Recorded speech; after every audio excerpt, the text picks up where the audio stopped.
Bonjour, aujourd'hui on va réaliser un home déco avec des chutes de papier et un cercle à broder. Alors ce cercle à broder, moi il fait 23,5 de diamètre parce que je vais mettre une photo 9 par 13.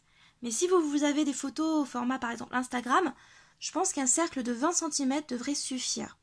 Si bien sûr vous voulez mettre une plus grande photo 10 par 15, là je vous conseille quand même un cercle à broder un peu plus grand, on va dire d'à peu près 25 cm de diamètre. Donc, pour réaliser ça, il vous faut une feuille 30 par 30 d'une collection. Donc, moi, j'ai pris la feuille préférée de la collection d'Arcel, celle qui a un nom imprononçable en plus. Voilà. J'ai les chutes de la collection et j'ai également des cardstock qui peuvent aller relativement bien avec la collection. J'ai pas encore décidé lequel j'allais utiliser, donc c'est pour ça que j'en ai plein. J'ai également des fleurs de la collection, celle qui me reste. Ça c'est une autre collection Prima, mais je ne sais plus laquelle c'était. Et j'ai pris également quelques fleurs Artemio qui je trouvais aller plutôt pas mal avec. Donc mis à part les chutes et puis une feuille 30 par 30, ainsi que des embellissements comme des fleurs par exemple, pour moi en l'occurrence. Vous pouvez faire également utiliser votre Big Shot ou une machine de découpe pour réaliser des feuillages avec dans les chutes de papier. Ça peut tout à fait faire une belle décoration. D'ailleurs, je pense que je vais aussi en faire quelques-unes avec mes chutes de papier. Vous allez également avoir besoin d'un crayon à papier, d'une gomme, d'un compas, d'un ciseau et d'une colle. J'ai réalisé avec le compas en fait des gabarits pour mes hexagones. Alors pour faire un hexagone, je ne sais pas si vous vous souvenez de ce qu'on faisait à l'école. On trace un cercle et en fait le rayon tracé avec le compas, tac, on place ici, hop, le rayon qui est ici, en fait vous allez positionner votre pointe à n'importe quel endroit du cercle et reporter la distance sur le cercle. Puis vous allez placer à nouveau votre pointe là où un petit trait a été tracé de ce côté-là. Et ensuite vous allez replacer un peu, toujours dans le même sens sur le cercle.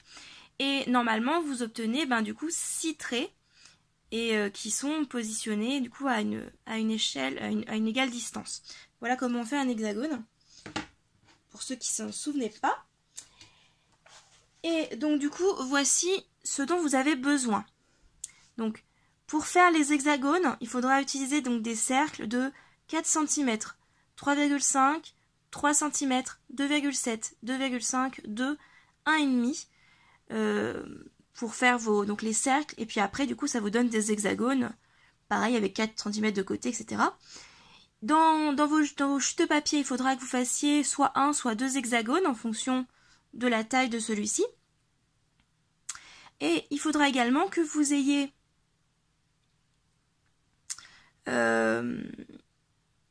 des cardstock de 9,5 par 13,5 et de 10 par 14 cm. Ça c'est pour faire le matage en fait de votre photo. Et puis donc j'ai marqué chute de papier de une collection, j'ai oublié de marquer collection, c'est une collection. Voilà, donc moi j'ai bien sûr utilisé cette collection là pour ceux qui voudraient le savoir.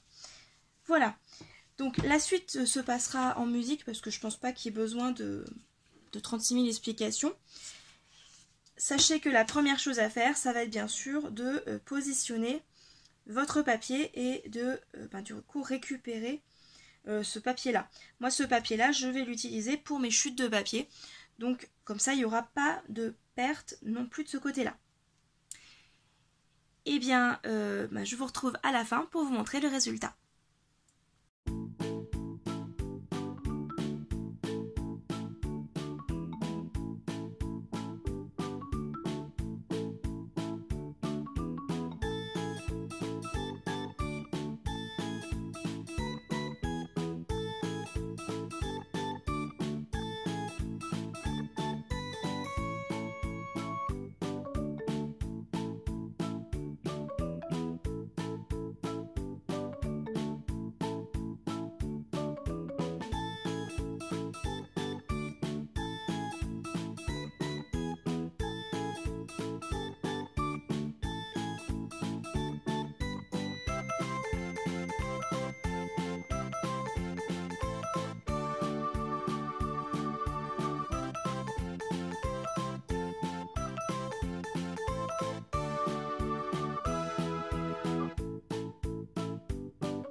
Et donc voilà le résultat à la lumière du jour. Hop. Donc ça paraissait très flashy en fait avec la lumière, avec tout ce qui était le cardstock, mais vous voyez que on est complètement dans les tons en fait. Hein. Et voilà, ça vous fait un home déco à suspendre. Ça m'a pris à peu près 1 heure. Un petit peu moins je pense.